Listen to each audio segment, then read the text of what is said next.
Multifamily Mindset podcast. Think bigger. Hey everyone, welcome back to the Multifamily Mindset podcast. I'm Kyle, and today we're going to be tackling one of the most important skills in multifamily investing, analyzing property value. In this episode, I'm going to give you a quick guide on how to assess property's value using key metrics like cap rates, cash-on-cash returns, and more. By the end of this episode, you'll be equipped to approach your next deal with confidence and, of course, just really being able to about that next bigger deal. So let's get started. Let's kick things off by talking about one of the most commonly used metrics in real estate. The capitalization rate, or the cap rate, is what you'll probably more commonly hear it as. The cap rate is a simple way to gauge the value of a property based on its income.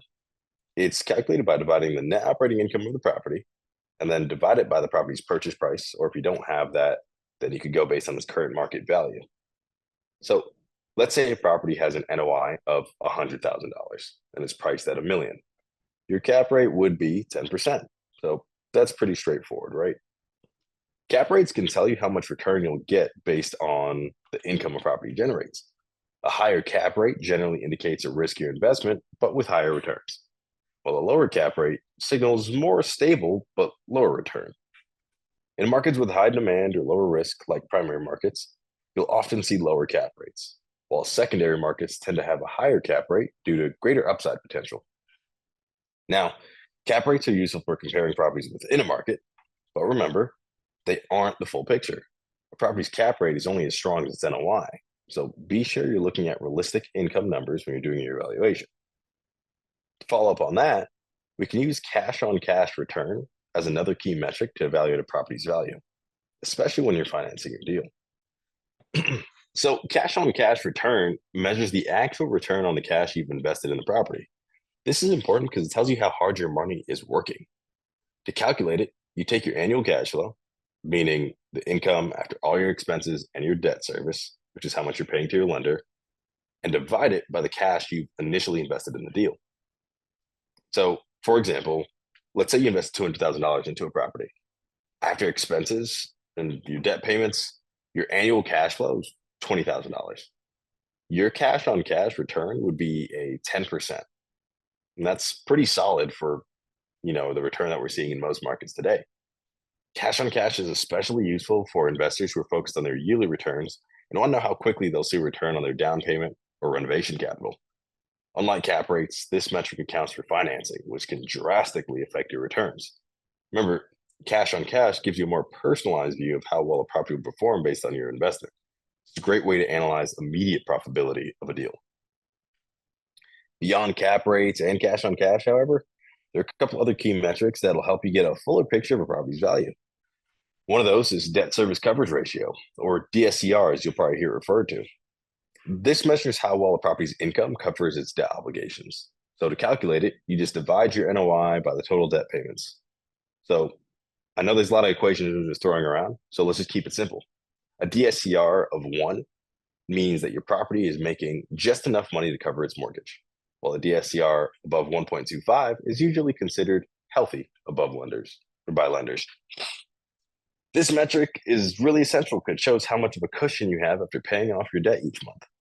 A higher DSCR means less risk of default, which can be important for both you and any financing partners or lenders that you have in the deal. Another critical metric that we can use, especially for longer term investments, are going to be the internal rate of return, or the IRR. The IRR estimates the annualized rate of return on an investment over a set period of time, which factors in both cash flow and the sale of the property at the end of your holding period. So you can think of IRR as like the big picture return. It doesn't account just for your income from rent, but also how much you're likely to actually make when you sell the property down the line. A higher IRR means higher projected long-term returns. However, it's important to remember that IRR is based on your assumptions, including how much you expect the property to appreciate. Now, remember, this is your investment's profitability with a time factor, because money today is valued higher than money tomorrow. So how do you really put all this together when you're analyzing a deal? First, start with the cap rate and get a snapshot of the property's potential based on its current income. This will help you quickly compare the properties in a specific market. Next, Look at the cash on cash return and see how much return you get based on the actual cash you've invested, particularly if you're using leverage. From there, consider the DSCR to ensure the property can comfortably pay its debt payments.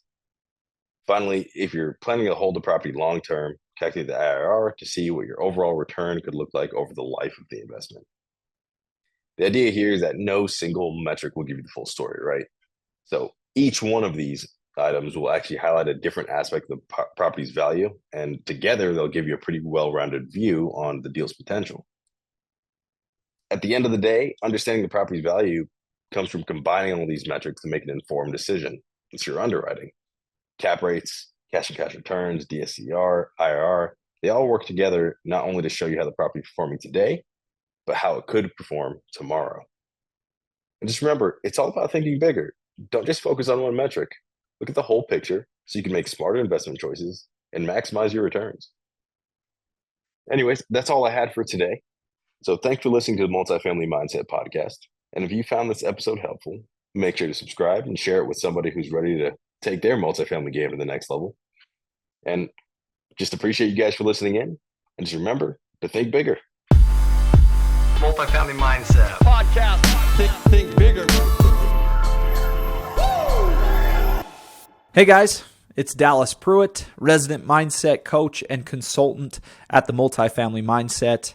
You and your goals are our biggest priority, and we wanted to let you know about an amazing tool we've created to help you achieve greater success in your pursuits. It's called the Think Bigger Journal, and right now we're offering 30% off to our podcast listeners. This journal is an effective and efficient everyday tool designed to help you make the most of your days and feed your priorities. The daily and weekly frameworks are strategically designed to help you defeat distraction and feed real, sustainable progress towards your most important goals. This journal is backed by positive psychology. It's simple to use, easy to integrate into your day-to-day, and yields powerful results. You can go to the link in today's show notes and grab a copy today. And again, make sure you use code MFM Podcast, all one word, for 30% off your next purchase.